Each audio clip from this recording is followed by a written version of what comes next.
дар Федератсияи Русия виза ворид карда шавад. Салом акаи Сормон. даъваткунӣ ба хизмат. мумкин бад ки запрет навиесшон кунанд. ана ҳамин одамое ки салом тамошобинони барномаҳои Сормон Сафаров. оиди ба Федератсияи Русия сафар кардан оё ба виза мешавад ё ин ки не, дар ҳамин масъала суҳбат мекунем. дар видео лайк монед ва бо диққат тамошо кунед.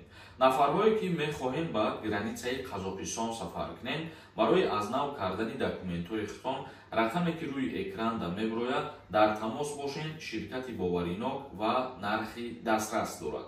хоб чӣ хеле ки ба ҳамаи мо шумо маълум аст, Федератсияи Русия вақтҳои охир бисёр тағйирот ва иловаҳо оид ба қонунгузории муҳоҷират ворид карда истодааст ва аз ҷумла дар бораи ворид шидани виза, яъне ки барои шаҳрвандони Осиёи марказӣ виза ворид мешавад ё ин ки не. дар ин бора муовини вазорати корҳои дохилии Русия суханронӣ карда гуфт ки бояд барои шаҳрвандони Осиёи марказӣ дар Федератсияи Русия виза ворид карда шавад. ва ғайр аз муовини ВКД Федератсияи Русия Сергей Миронов низ дар ин мавзӯъ дар як ҷаласа суханронӣ кард ва фикру ақидаи худро баён кард ки бояд ҳатман виза ворид карда шавад. яъне мақсади гапи мо, мақсади мавзӯи мо ин мебошад ки ҳоло тасдиқ ва қабул шидагӣ нест, вале гуфта мешавад ки мақомдорони Федератсияи Русия аллакай чандин таш дар ин масъала фикру ақидаи худшона баён карданд ва инчунин пешниҳод карданд ки виза ворид карда шавад ва дар оянда ворид мешавад ё ин ки намешавад, ин чизҳо гуфта шидагӣ нест ва ҳеҷ чиз аниқ нест. танҳо чандин мақомдорони Федератсияи Русия дар ин масъала суҳбат карда инчунин чизеро ки мо қайд кардаем ба шумо, ҳамин суханҳоро қайд карда гузаштанд. акнун комментарияҳои шуморо мехонем ва ба саволҳо ҷавоб мегардонем. Намазов нависондай: салом акаи Сорбон. мегӯянд дар аэропорти Тоҷикистон растамушка намекунанд. оиди ҳамин чиз ягон чӣ мегуфтем? бале, ҳозир дар аэропорт гирифтагӣ ҳамин чиза, вале гуфта мешавад ки ҳозир тамоми телефонҳо, тамоми таҷҳизотҳое ки ҷои ҳамин слоти симкарта дорад, растамушка карда мешавад ҳатман. Шоҳин Бобоев нависондай: ассалому алайкум акаи Сорбон. ҳамин нафароне ки номшон дар рӯйхати сиёҳ баромадагиҳо айни ҳол дар ватан ҳастанд, метавонанд омада аз нав патент гиранд? илтимос ҷавоб медодем. хоб нафарое ки дар 120,000 номшон баромадагиаш шумо аз ҳама ҷои боваринок тавсиятон метиҳем доим ки ба ҷои шиноснома ва раводид рафта муроҷиат кунем. дар ҳамуҷа ба шумо ҷавоби аниқ ва дурустша мегӯянд ки оё шумо сафар карда метавонед айни ҳол ё ин ки не. як нафари дигар нависонда: салом акаи Сормон. даъваткунӣ ба хизмат тамом шид ё ин ки не? даъваткунӣ ба хизмати ҳарбӣ ҳозир тамом шидагӣ нест ва айне ки тамом мешавад, мисол фармон мебирояд, мо видео мекунем. шумо ҳама рӯза видеоҳои моро пайгирӣ кунед, аз ҳама хабарҳои зарурӣ огоҳ мешавед.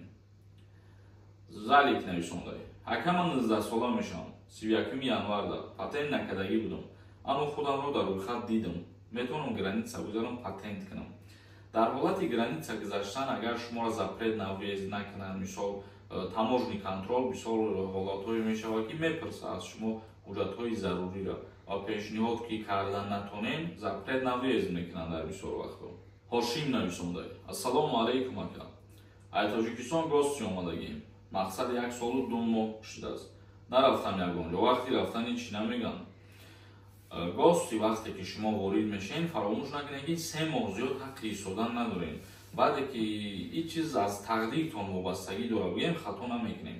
аз Россия берун омадан, мисол таможни контрол да ҳамун мигратсиони картаро проверка кунанд, бубинанд ки шумо гости қайд кардаем. баъд дар ин ҳолат имконият ҳаст мисол ки запрет бимонад. як нафари дигар нависондай: ветварения чанд сола мешавад срок шака? ветварения аз 3 моҳа мешавад то 5 солара. бузургмеҳр нависондай: ассалому алайкум ака. ҳамин рӯйхати 120,000 поискай ҷо биёбем. нафарое ки ному фамилияи худшона мехоҳанд дидан дар ҳамуҷа сайти шуғли аҳолӣ медорем, меҳнатиҷе. бисёри нафарое ҳастанд ки мефаҳманд, мисол худтон метавонед бубинед. боз бисёри нафарое ҳастанд ки намефаҳманд истифодабарӣ ана ҳамин гуна сайтҳоро ва мо аз пасш ҳастем. рӯзои наздик, мисол کمک میکنیم و هر یکی شما میتونین که بعدا تفتیش کنید. اسماتов نویسنده. السلام علیکم آقای سوربون. در رویخط نامی اوچام یافتیم. نیکی مال روسیه. اوچام یگان خیلی داکومنتاشا توری کنن. میشود احتمال جواب دهیم. همین رویخط سیاه این معنای او را داره که با شما آگاهی دادن و با شما مهلت دادن که داکومنت‌های خودتون توری کنید. نفرهای بی‌حجت در نظر داریم. یعنی تا 5 فوریه سال 2025 تمام نفرهایی که قانون شکنی کرده یعنی دکمه نداشتن در نظر داریم همین کارا را کردگی هستن باید که چون در قید صفحایزه بمونن حجتاشون درست بکنن و بعد که نکردن تا همون مهلتی دادگی را ممکن بعد که زپره نویسشون کنن انا همین آدمایی که مثال از پسی توری کردن حجتاشون نمیشوند. خب تماشابینان عزیز و گرامی خاطر ویدیو امروزه را جمع میکنیم تا نوارهای دیگر خداوند همه ما شما را نگهبان باشد.